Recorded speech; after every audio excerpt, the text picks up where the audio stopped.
right, hello, welcome to Music Ally Focus with me, Music Ally's editor Joe Sparrow, and in this very special episode we're talking about Music Ally 6, which is a new annual global showcase, contest and mentorship support program for early stage music startups. We've got two of the sponsors of that showcase, Emma Cordell from Fuga and Greg Pryor from Reed Smith, as well as Music Ally's very own Paul Brindley, who is organising 6, to chat about what they consider to be the most exciting and innovative areas in music technology at the moment, and offer some advice for applicants to help them stand out from the competition. Now, what is this Focus podcast? Well, Music Ally provides an analysis-rich and contextual guide to the music business, and each of these episodes analyzes one meaningful music business story, and this podcast is also going to be quick. It should take about the same amount of time as Robert Wells and Ken Bruce could hypothetically recognize 300 ABBA songs. They recognized 13 ABBA songs that were played to them in 1 minute in 2016. Now, talking of the winner taking it all, you can apply to take part in Music Ally 6 right now. The URL to take you to the page where all the full information and the application form is beneath this podcast. And if you don't want to look at it immediately, you can just memorize this. It's musically.com/music-ally-6, spelt S-I-X. And once you have applied, the 6 project sponsors will then select a winner in each of the, 6 categories. Winners will then be invited to present as part of the Nylon Connect conference in London in January 2023. They'll benefit from a mentoring program that helps them develop and grow and connect from the supporting sponsors and from Music Ally, alongside other business and educational resources. And wait, there's more. All successful applicants to Music Ally 6 will receive complimentary free access to all of Music Ally's full subscription information services for at least 1 year. And that's for every member of those startups. So not just one complimentary subscription, but one for everybody at the startup. And they'll be included in Music Ally's startups database. So it's a no-brainer. Take part. The link is beneath the podcast. Okay, let's hop over now to the interview with Emma, Greg, and Paul. So very happy to welcome to the podcast Emma Cordell, Senior Communications Manager at Fuga, Greg Pryor, Partner at Reed Smith and who runs the media and entertainment team there, and my boss, Paul Brindley, CEO and co-founder of Music Ally, making his debut on the podcast. Welcome all three of you. Hello. Hello. No.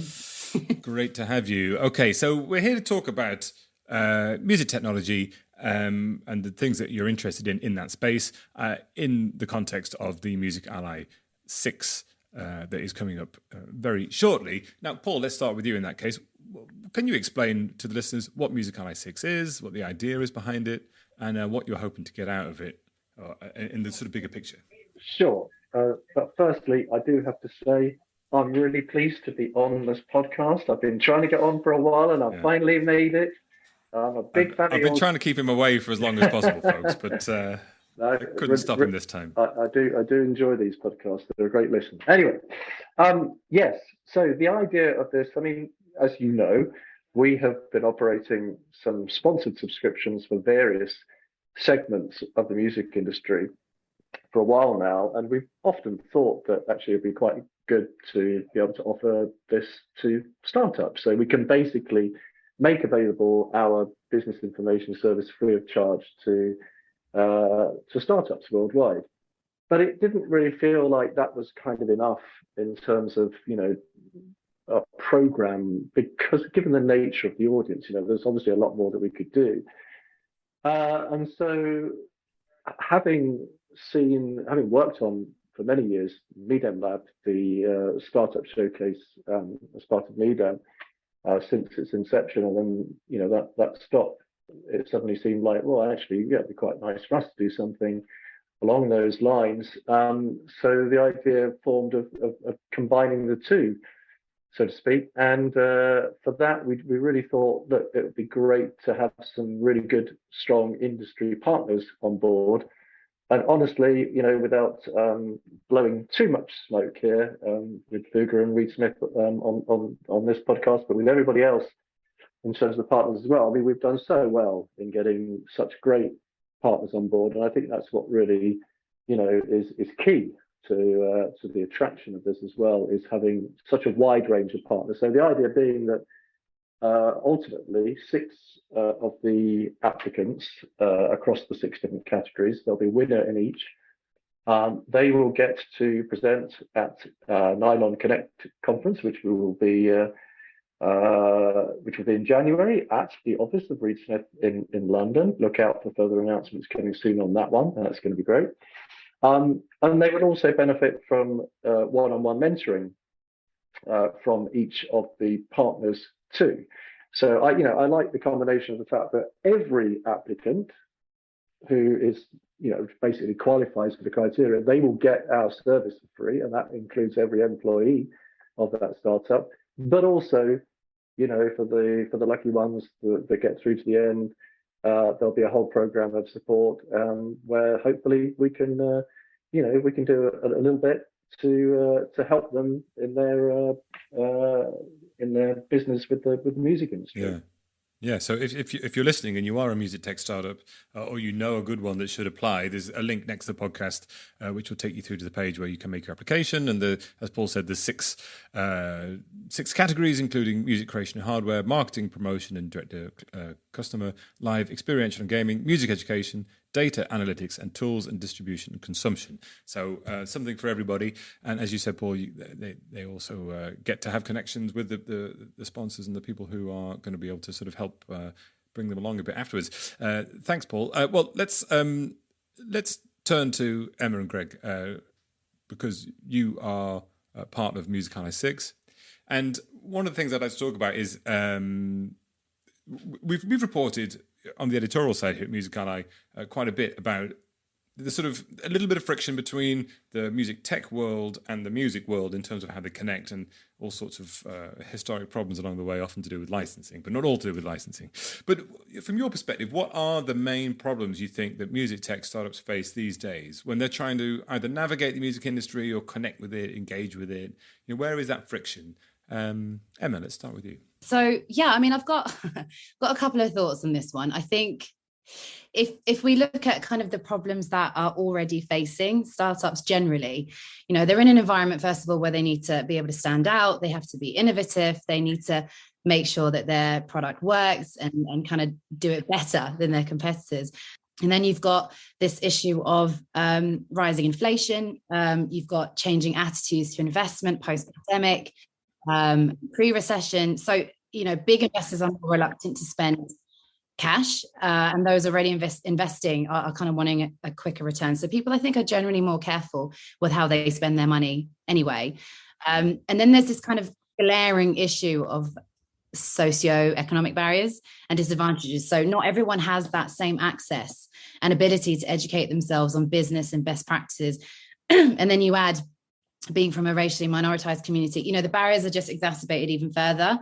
And then when you add the music industry into this, or music tech, you're navigating quite a niche area. So, the industry is still trying to kind of modernize how it, for example, uses and shares data, which is often quite crucial for startups, isn't it? They need transparent data in order to excel. They might not have built or met their audience yet. So they're pretty much starting from scratch in a sense. And then you're kind of entering into a marketplace where the majority of your client base, for example, artists, they aren't necessarily making enough money to pay for your services or for subscription fees. And that's not even to mention that, the music market, the music tech market is incredibly saturated, and there's just competition everywhere, especially following this great kind of period of resignation during lockdown and after lockdown, where, people started to create side hustles. People were leaving their jobs to start new ideas, find new pathways to create value. So there's all of that involved. And I guess the final point really is, how do you market yourself in a creative industry? So, if you're trying to market an accountancy tool for artists, how do you market that in an exciting way? So yeah, the music industry is filled with gatekeepers. So all of the issues that kind of startups face generally is kind of amplified, isn't it, when you're navigating a niche industry such as music? Gatekeepers upon gatekeepers, the dream. Yes, thanks, thanks, Emma. Greg, how do you see it? You deal with startups in perhaps a different capacity. What do you see as the friction between the music tech world and the music world? I think Emma's just scared me vastly from ever being a startup. Look, I think Everything, I agree with absolutely everything Emma said. And in fact, one of the hardest things is that there's just that access question. Because it depends which part of the music industry you want to engage with. But I agree, it's deeply competitive space. And often we come across early stage companies that underestimate the level of sophistication and funding and expertise they're going to need to stand out. So, they'll arrive with a really good idea and you'll say, okay, that's a fantastic idea. How much money, how much time, what do you need to get that to execution? And then it starts to become quite difficult because you realize, okay, well, that's not been quite thought through to the extent it needs to be. So that, I think, is quite a difficult thing. The other thing is on the access question, I think, to be fair, the rights holders are more open now to innovation than they have been in many years, because they've seen the early stage companies can become massive players in the music industry. So Spotify is obviously the best example. SoundCloud is another one. And that's not purely on the distribution front. And there's a lot of M&A and acquisition activity, which means sometimes these companies will become part of a bigger company very quickly.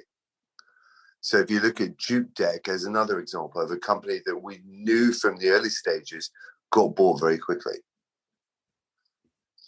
So all of those things mean there's a really positive, because the space receives a lot of investment, because there's a lot of M&A activity, because there's the possibility to have a bigger company that will help you grow, it's attractive. But as Emma said, that access point is one of the hardest things. You're obviously looking to try and find in both of your companies really good startups to work with. So what are you hoping to get out of the experience? What are you looking for from it? Emma, let's go to you again. Let's again. Right. Well, yeah. This is a fantastic initiative, and I think I know Fuga at its core is a music tech company, and we're kind of dedicated to bringing about that next generation of technologists in the music industry. We want technology to continue to improve and evolve in the business, and I guess as we act as kind of innovators ourselves within music distribution, in the same vein, we want to encourage more startups in the industry as a whole, because startups bring to any industry quite, a fresh lease of life to that industry. And Fuga has grown quite significantly in the last few years, and so we have a team of industry experts who are super excited to be working with startups and to mentor and support the people behind them. And also, I guess another key point really is that at Fuga, and for myself personally, actually, we feel it's really crucial to increase the spectrum of diversity and inclusivity of the music industry in general, especially the tech world. And we're really keen to work with partners who provide opportunities to make this happen. So we really hope that this initiative really drives applications from a fully diverse range of people. Yeah, for sure.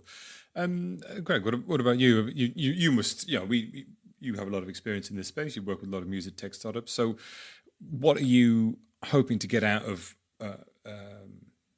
Music Ally 6 in the way that it's kind of focused into these 6 areas, maybe, or what kind of companies are you looking to get out of it? It's so exciting when you meet a company with really big ambitions and an idea that they're going to change things, right?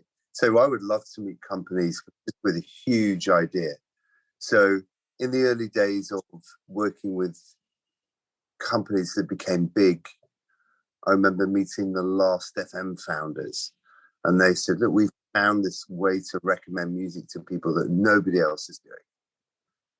And you think, okay, wow, that is or the SoundCloud founders, and they said, we're going to change the way that sound is managed. And they were really careful about that sound. It became much more music, but in the early days, it was sound. We're going to change the way the sound is distributed and managed on the internet. Spotify, when they came out, hey, we're going to compete with piracy. The whole thing was music is going to be free because it's free anyway. I know the music industry hates free, but that was the early days of these companies. So being involved at the early point where it's an idea and there's some execution involved. That's what excites me the most. Sometimes I write about a lot of these music tech startups, and I sometimes think there can't be any big ideas left. But then one comes along, doesn't it? No, but I'm saying, but then it comes along, doesn't it? So how do you like? Is this what this is good for? Because it's sort of, it helps weed out or weed in, if you like, these big ideas. 100%. When someone says, you go, oh, hang on a minute, that is actually a genius idea. Or sometimes I've had startups where I think, oh, that will never work. So Voicey, when we sold Voicey to Snap, initially, the founders came and I said, what are you talking about? There's no one's going to want to compose music together on the internet. You're crazy. And they were totally right. So I think that's the exciting part. Hey, there's an innovation, there's something new, and we're going to go after it 100%. I love that. Yeah, just to butt in, Joe, to my mind, that is the most important thing. I think the idea, the originality, that's what we're looking for above it. So don't, anybody out there that's thinking, well, I'm not really that advanced just yet, and we haven't really made that much progress, and no, that's not so important. What's really important is a great idea, and obviously with the kind of people that we've got here to help out as well, I'm sure we can help accelerate those ideas with the kind of context we've got. Yeah, so really, if you've got an early stage idea, this is the great opportunity to learn if it is a great big game changer, I guess, by going through this process. Competition is rife in music tech. There's a lot of companies out there, often competing or seemingly competing for the same part of the pie. Maybe they're not, but they seem to be. What tips would you give to startups, perhaps applying to Six or just existing, to differentiate themselves from the competition?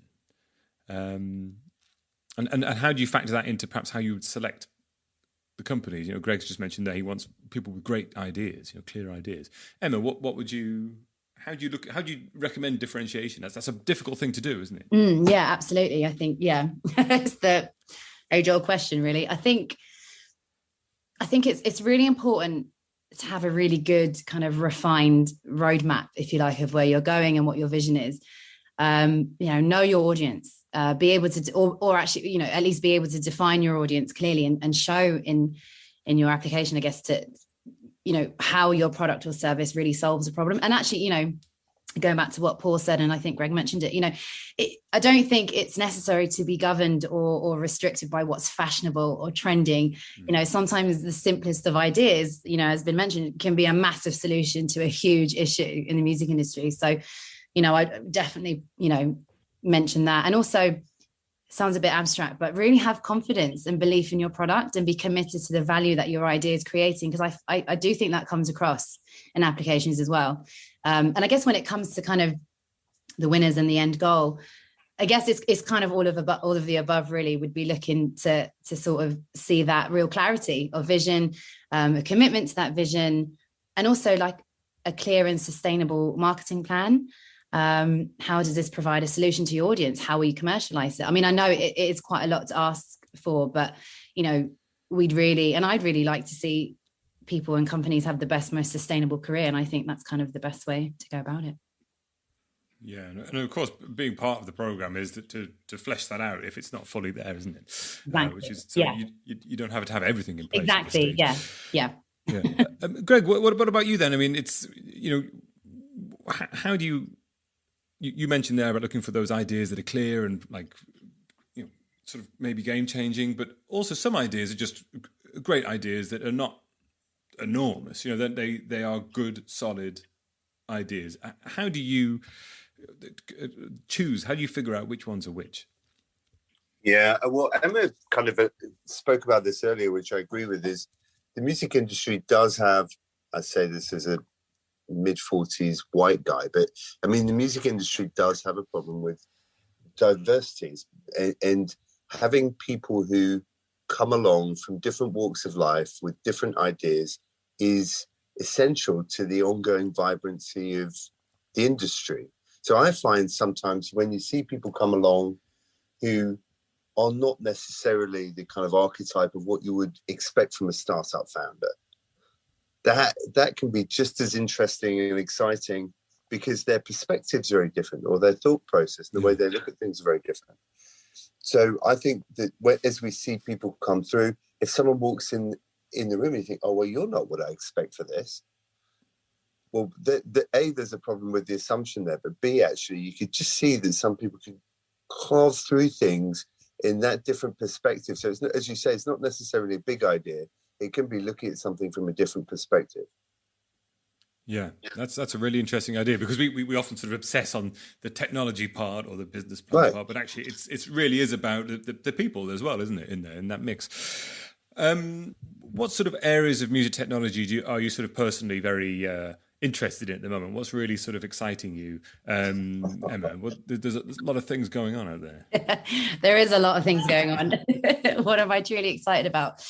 I mean, to be honest, actually, you know, obviously not to necessarily bring Fuga back into it, but of course I'm going to, you know, marketing, for example, marketing services, you know, has been quite a substantial part of our offering within tech as well. And I think I'd be really excited to see, you know, new ways for artists to interact and engage with fans. I think that's really important at the moment. And actually kind of going back to data as well, you know, everything in the industry is underpinned with data. And we're still going through it, you know, the music industry is still going through this kind of, I guess, industrial revolution with regards to the way that we use data. So I think it would be interesting to see, I'd be really keen to see anything that kind of helps work towards a unified approach to metadata that could really move the industry forward. That's the golden ticket, isn't it? Yeah, exactly. Fascinating. But and as you say, the idea of direct-to-fan relationships, artists are really loving that at the moment, and anything that could make that interesting would be fascinating. Exactly, yeah, great. Thanks, Emma. Greg, same thing to you. What is floating your boat at the moment? I think it's getting your music heard, promotion, and being able to push it, the level of releases and just the amount of music that's out there is making it really, really challenging to get your music heard. Anything around promotion and around pushing your music is exciting to me, because I think that is, the future for many early stage companies who want to kind of make a splash. The other thing, and I know it's so tired and boring and it's probably unfashionable now, but I do think the Web3 has tons of application. If you could see that those technologies are going to become much more prevalent, they are developing really quickly. You've got this, not in music, especially in finance. Look what's happening in finance. You've got this whole strata of companies and startups that are just really challenging the way that things are done. And it would be interesting to see that happening in music. There's a few companies, but there's more to be done there. Yeah. Paul, I saw your eyes light up when we mentioned Web3. No, what are you particularly interested in? Well, I thought it was quite funny that Greg was saying we're all kind of bored by it already, because it's still in many ways it's quite the early stages. But I would highlight that as well, by the way. And I would just say, because we thought about this and we thought, oh, maybe we should have a Web3 category. But then if you look at the kind of applications that you might get within that, they're going to be so broad, they're going to be so, well, I hope they are anyway, that actually they fit in more in other categories. So we just thought, actually, look, it doesn't really work like that. Let's concentrate on the functionality. And that's why I think we're likely to have companies that might be Web3 like in certain instances, but that come across various categories, because it's all about, well, what functionality do they actually perform? And actually, in that regard, by the way, that would be my tip would be, try and do one thing really, really well. Try and solve one problem in a great way, rather than trying to solve the entire, music industry's problems, which I've seen a lot of applications in the past that try and do that, and make sure you're solving a genuine problem. There's nothing worse than sort of the idea of, oh, look at this amazing technology thing that it can do this, but actually, does anyone actually want to do that? Not a solution in search of a problem. Yeah, that's a truism, isn't it? That actually becoming narrow in your focus is often the path to success, and there's still a huge market down that narrow path. Yeah. Well, there we go then. If that has wetted your whistle and you want to apply for Music Ally 6, The application link is just below the podcast, and all the full information is there. It'll take you about 3 minutes to apply, and a lifetime of opportunities await. So, thank you very much to Emma, Paul, and Greg for joining us here on the podcast. Can we just add, Joe, that the deadline is Monday, the 19th of September. So hurry up and get those applications in, because it's coming get soon. them in quickly. And hopefully you three will be up to your knees in great applications to sift through after that time. Okay, thank you very much, all three of you. Thank you. Thank you. Thank you. So there you go. What are you waiting for? There are 6 categories, but only 2 criteria that you need to fulfill to apply. And those criteria are this. Your company must have been founded since the 1st of January 2017, and the headcount at your company should not exceed 200 individuals. You probably do fulfill those criteria.